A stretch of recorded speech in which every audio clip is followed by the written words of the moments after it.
Have you ever had a purchase order look okay in the system, and then when the invoice shows up, it totally blows up?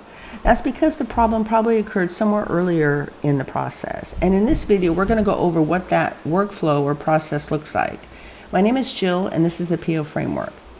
Now, it depends what kind of company you're at, or maybe even how large your company is, and the process might look a little different, but you're basically going to cover the same territory, the same basic steps. And we're going to go over those in a little bit more detail here. So here we have what I've narrowed down to basically 9 steps. And if you use purchase orders, you're going to follow this general process.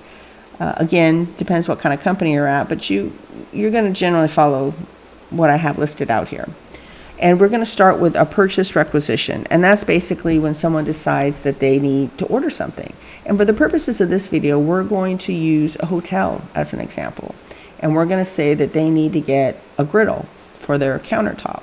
Now, before we move on, I just want to explain really quick how that would work, because a hotel can't just go to a manufacturer and get a griddle, because most of those manufacturers and commercial kitchen equipment, they don't sell direct. You would have to go through a dealer. So here we have the hotel, and they need a griddle.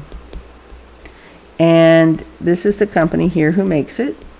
Let's call them Grayson Griddles, for the purposes of this video.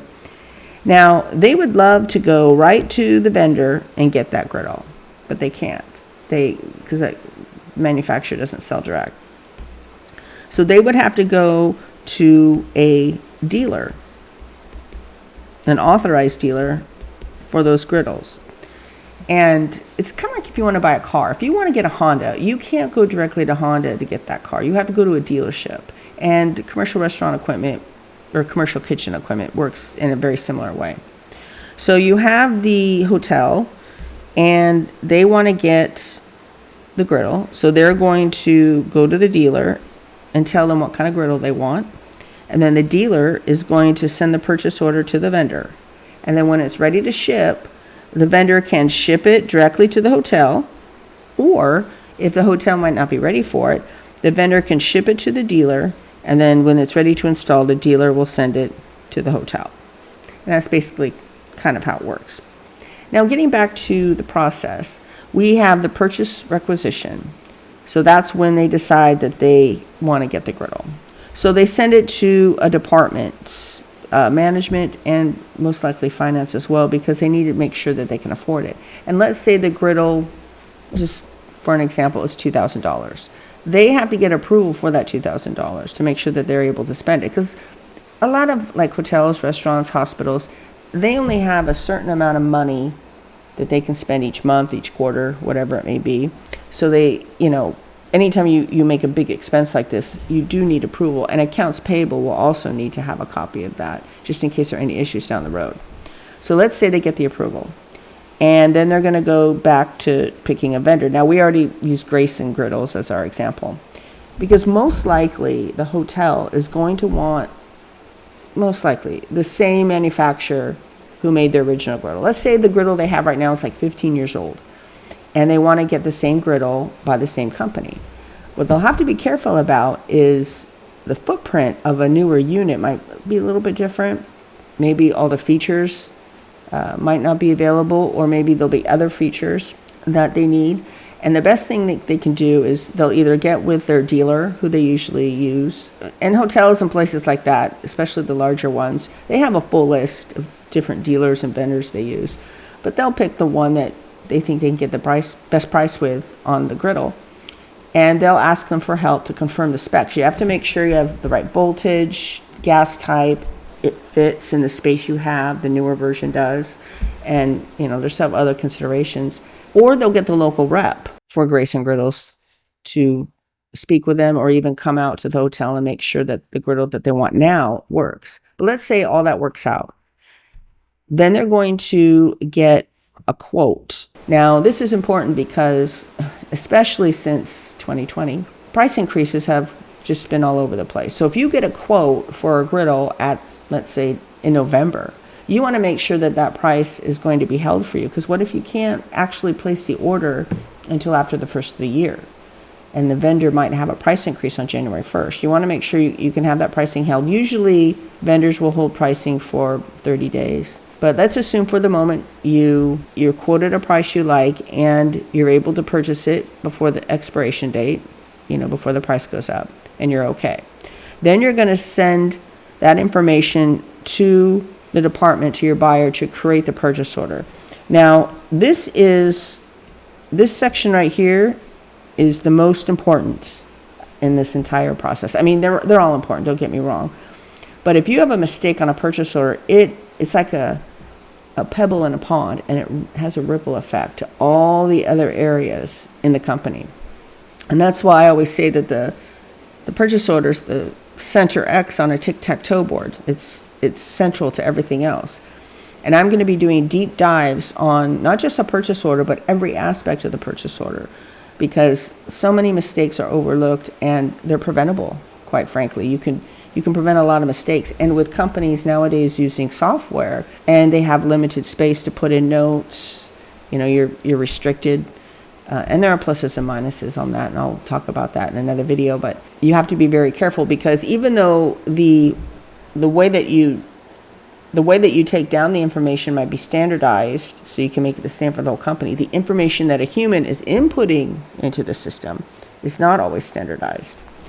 So, here we are, we create the purchase order, and then we're going to send it off. We're going to send the PO to the vendor.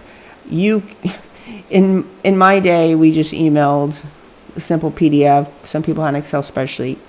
Now they have a system that can just automatically email it to the vendor. Now, in this example for equipment, most likely you're going to have a human being receiving that purchase order. Keep in mind, they probably have 100 emails easy just to start the day out. They might not get to your PO for a couple of days. And then once they get it, they're going to take your purchase order, make sure everything is correct, especially price and where it's shipping to, all that. And they're going to input it in their system, and it will generate what you call an order acknowledgement, or some people call it a sales confirmation. And it's going to basically mimic your purchase order, make sure, and when you get this acknowledgement, you have to make sure everything is the same, and then it's going to give you an estimated ship date. Granted, there are no guarantees on ship dates, but most factories are pretty good with those dates. And then when it comes time for it to ship, you're going to track that order. And almost all companies, they're going to issue a tracking number, or what you would also hear as a pro number. And you can go to the carrier's website. Let's say the factory uses FedEx Freight, for example. You can go to FedEx's website and input that tracking number, and it can tell you roughly when it will arrive. In fact, I like FedEx's website a lot, because you can actually call the delivering terminal and actually speak to a real person, which I'll get to in other videos. But let's say you track it. It says it's going to arrive on a Monday. And, once it arrives, and this is extremely important, you're going to receive and inspect the order when it shows up. You have to make sure there's no damage. If you suspect damage, and the driver, he doesn't want to go back to the terminal with anything in his truck. He wants to go back with an empty truck, so he really wants you to take it. But if you suspect damage, you're going to have to refuse it.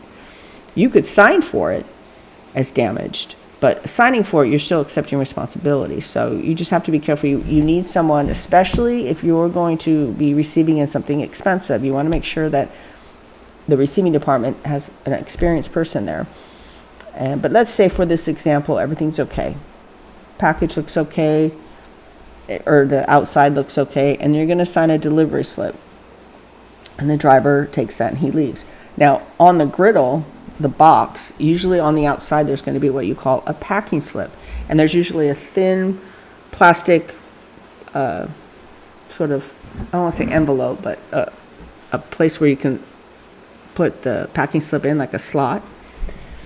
And the packing slip's not going to price, but it's going to have who shipped it and what it is, perhaps how much it weighs. And Accounts Payable is going to need that.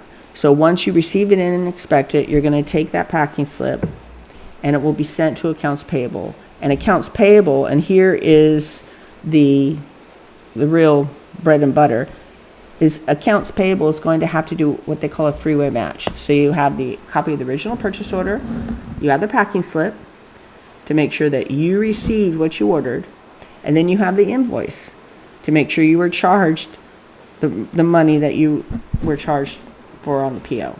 So all three have to match, and if all three match, then they can pay the invoice and close out the PO. And it's very important to close out the PO as soon as possible because you don't want to risk any duplications. And we'll get into that in future videos. But that's the basic process here. And, you know, if all the steps are followed, it's easy, because if you want the accounts payable to be very happy and your customer, most importantly, to be happy, you just want to make sure all your information is correct. And with the correct purchase order, you're well on your way to doing that. I want to thank you for watching, and if you like this video, please like and subscribe, and we'll catch you in the next one. Thanks.